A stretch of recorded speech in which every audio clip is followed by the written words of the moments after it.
Hey guys what's up, कैसे आप सब। मैं हूं आशिक राज, आप सभी का स्वागत है मेरे चैनल में। दोस्तों, आज के सेशन में मैं बात करूंगा एसक्यूएल के डेटा टाइप के बारे में, जो कि इस टॉपिक पे मैंने वीडियो नहीं बनाया था और हम लोग यूज़ कर रहे थे, तो मैंने सोचा इस टॉपिक पे वीडियो बनाया जाए ताकि आप लोग को मालूम चले कि एसक्यूएल के और ओरेकल के अंदर कौन कौन से डेटा टाइप एक्सेप्ट किए जाते हैं, कौन कौन से डेटा टाइप यूज़ किए जाते हैं। ठीक है दोस्तों, तो हमारे साथ बने रहिए, चैनल सब्सक्राइब कीजिए, वीडियो को लाइक कर दीजिए।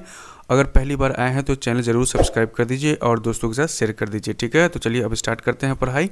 तो डेटा टाइप ओरेकल के अंदर कौन कौन से यूज़ होते हैं तो वो आप लोग जान लें। सबसे पहले तो डेटा टाइप जो है, डेटा टाइप का मतलब हुआ कि आपका जो डेटा है, जो ओरेकल डेटाबेस के अंदर टेबल है, उस टेबल में आप स्टोर करने वाले हैं, आपका कौन सा डेटा किस टाइप का है। ठीक है, मतलब कि नंबर टाइप का है, करेक्टर टाइप पे है, उस तरीके का आप लोग को समझना पड़ेगा कि आपको कौन सा डेटा किस टाइप का है। उसके हिसाब से आप उस डेटा के कॉलम को आप क्या करते हैं, जब टेबल क्रिएट करते हैं तो आप क्या करते हैं, कॉलम डालते हैं, उसका साइज डालते हैं, उसके बाद डेटा टाइप डालते हैं, उसके बाद साइज डालते हैं। तो कैसे करते हैं, कैसे समझते हैं कि इस कॉलम में हमको नंबर का डेटा डालना है या डेट का डालना है। तो आपको जो डेटा कलेक्शन होता है वो आप पहले से प्रोग्रामिंग होती है, पहले से प्री प्लान्ड होता है कि आपका डेटा ये जो होता है, ये टेबल के अंदर ये डेटा कौन से कॉलम में, कौन सा डेटा किस कॉलम में जाएगा और वो कॉलम कौन सा डेटा टाइप का होगा। ठीक है, तो वो आपको समझना पड़ेगा। ठीक है,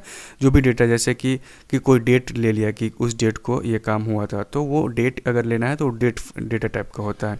अगर किसी का नाम है तो वो स्ट्रिंग डेटा टाइप का होता है, var2 डेटा टाइप का होता है, कैरेक्टर डेटा टाइप का होता है। ठीक है, तो इसी तरीके से आप भी समझ सकते हैं। ठीक है, तो इस ओरेकल में कौन कौन से डेटा टाइप परमिटेड है वो आप जान लें। ठीक है, तो सबसे पहला कैर है। कैर के अंदर क्या आता है, ABCD 1 2 3 सिर्फ ले सकते हैं। ठीक है, ABCD 1 2 3, इसमें नंबर नहीं आएगा। ओके, ये जान लें।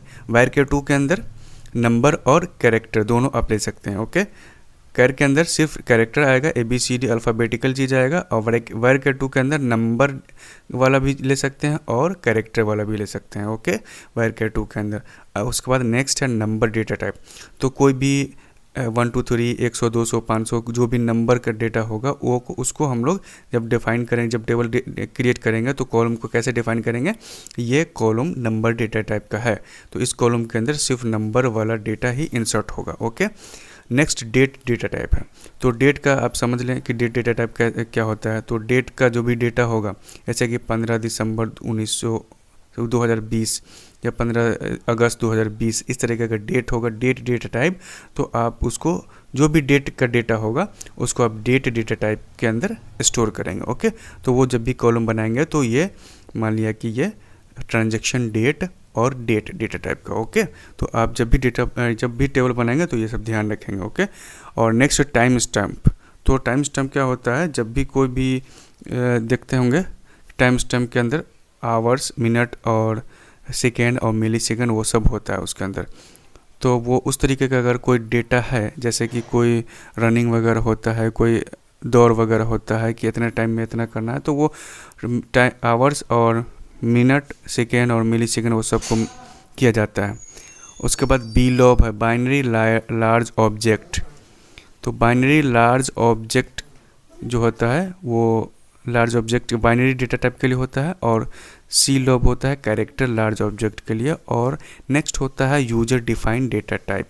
आप अपने से भी कोई डेटा टाइप आप डिफाइन कर सकते हैं। ओके, तो ये सब सेवरल डेटा टाइप्स था जो कि ओरेकल के अंदर परमिटेड है, आप इसे ध्यान में रखेंगे। और यही था पॉइंट मेरा कि आपको डेटा टाइप समझाना है कि कौन सा डेटा टाइप ओरेकल के अंदर परमिटेड है। आप इसके अलावा और भी बहुत सारे हैं, तो आप जो है कि बुक खोल के भी पढ़ सकते हैं। बुक आती है बहुत सारी SQL की, आप वहाँ पे जाकर पढ़ सकते हैं और इसको भी देख लेंगे वीडियो, तो इसमें आपको हेल्प होगी। ओके दोस्तों, तो इस वीडियो में इतना ही। हमारे साथ बने रहिए, चैनल सब्सक्राइब कीजिए। Thank you very much for watching this video.